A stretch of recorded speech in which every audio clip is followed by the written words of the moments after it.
So when you buy a baby monitor, it's most likely going to fall into one of four categories. The first being a traditional sound monitor, the second being a video monitor that comes with a dedicated screen, the third, a video monitor where your screen is your phone, and then the fourth being a sensor worn on the baby or around the baby while he or she is sleeping. I'm going to try to go through the pros and cons of all those categories when you are in the market for a baby monitor. So stick around, I'm going to dive right in.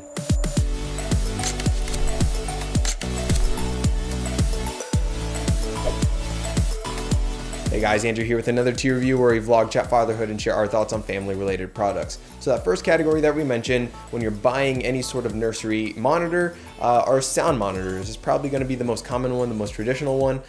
So let's go into some pros about that. So the best thing about sound monitors is that there's no lag and it's instant. What you hear is what you get, and they come at a great price.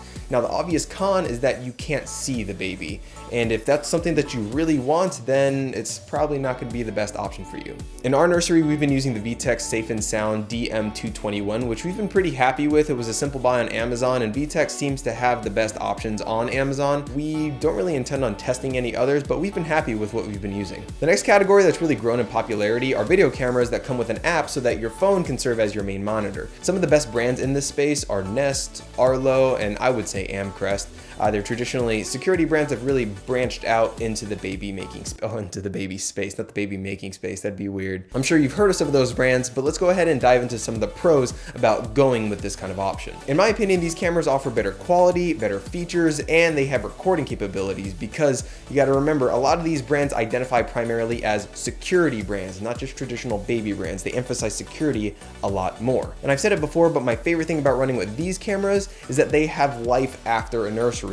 Typical brands like Motorola or BabySense or something like that, once you're done using them in the nursery, you don't really know what to do with them. You can donate them, you can use them for the next baby, but they kind of just sit there. When you're done using a camera from Nest, for example, you can go ahead and finish it up in the nursery, then take it to your media room or your garage or your living room and continue its purpose as a security camera and monitor a different part of the house. With so many great features to boast about, there are some things that you do have to look out for. The first thing is going to be price. Obviously, there is kind of a high barrier price for an option like this. But then the second thing is that if you do want to record to a cloud or go into any sort of their services that they offer with Nest or Arlo, there is a subscription fee. So month to month, you're going to be paying anywhere between 10 to 30 bucks, depending on how much storage you want to pay for. Some of the cameras like Amcrest do offer recording natively through a micro SD card, which is great, but cost is going to be something that you do have to look out for. The other big downside to this option is that I wouldn't recommend you using your phone as a constant stream. Some parents like having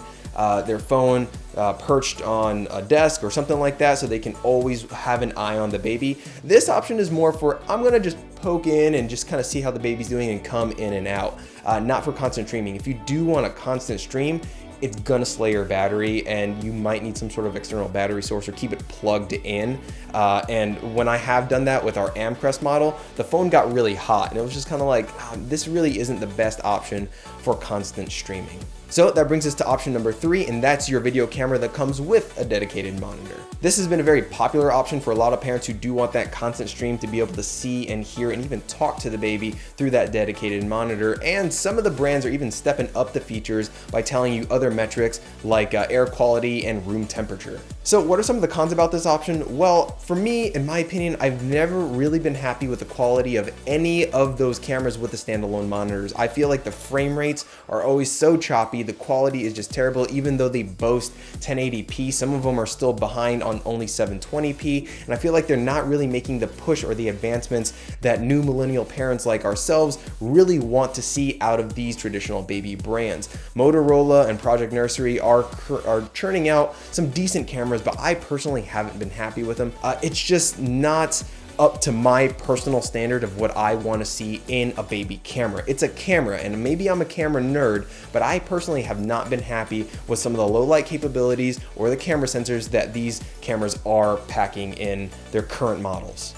Now, as good as some of these standalone monitors are, you might find that on the lower end, some of these might not have as good battery life, and you might have to keep some of them recharged all the time, and it's kind of defeating the purpose for you. And some of them have a very limited range. The great thing about the other option, I forgot to mention with monitoring with your phone, is that you can be in a completely different city and still tune into that camera. With these standalone monitors, some of them do have a very limited range, and you can only go a certain amount of meters or a certain amount of feet before the feed starts to get a little bit choppy and you can't really see the baby. So you really do have to be in close proximity to the camera inside the nursery. Before we move on, I do want to say there are two brands that I am pretty intrigued with. Baby Sense Video and Infant Optics has a couple new cameras out there that I hope have stepped up the quality scale, but we'll see. I am interested in testing those though. So the fourth and final category is still in its infancy. It's only gotten big in the past maybe 2 years, and it's only going to continue to grow in popularity, and those are sensors worn on the baby while he or she sleeps throughout the night. Some of the big players in this market are Owlet, Mimo, Snooza, and Angel Care. Now, the great thing about going with an option like this is that it gives you vitals and metrics to things that you probably did not have access to before, particularly heart rate and oxygen levels. And a lot of parents will go for an option like this, in particular to help prevent SIDS. Now, a lot of these companies aren't really gonna say that they help prevent SIDS because they can't legally say that, but that's what this option is mostly gonna help look out for, to make sure that the baby's breathing at all stages of the night.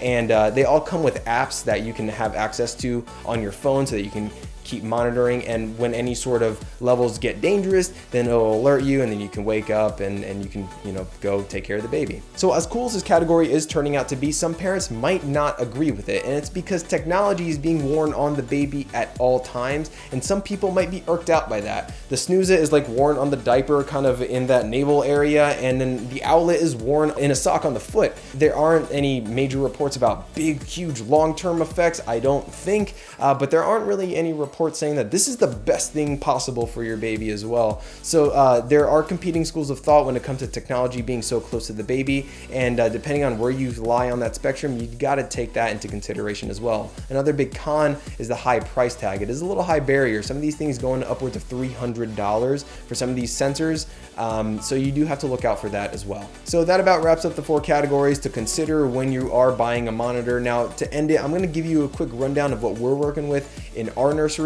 And if you have any comments or questions about that, please leave your thoughts down in the comments section below. So as we did mention before, we are using the VTech Safe and Sound DM221 monitor. That is our main workhorse. For monitoring Henry, we like using sound as kind of the constant stream. We like hearing what he is up to. And then we do have an Amcrest 2K video monitor that is mounted right next to his crib so that we can check on him on occasion, but we don't use that for constant streaming because, as I did mention before, that slays our battery. So we always have an ear on Henry, and if we do want to check in on him, whether we are at home or abroad, we can always tune into the camera through the app and just check in, just a quick little look-see and make sure he's doing okay. And then every single night we do have the Owlet monitor on him, and we are always getting updates, and sometimes there are little false alarms here or there, but that is our main way of knowing the vitals and stuff. We don't check into the app all that much, but it's more of a precautionary thing. We use that as a sensor to make sure that he's breathing and he's doing okay. In my opinion, the perfect video camera has not been created yet. I would love one with personally for me, I do like that constant stream, but there hasn't been one that really has met my expectations just yet. If you do have any suggestions that you like, please leave your comments down below. So if you found this video helpful, please go ahead and smash that like button right down there. And if you want to follow along for more vlogs and reviews just like this one, please consider subscribing to our YouTube channel. Thank you for watching this video, and come back for the next one. Later.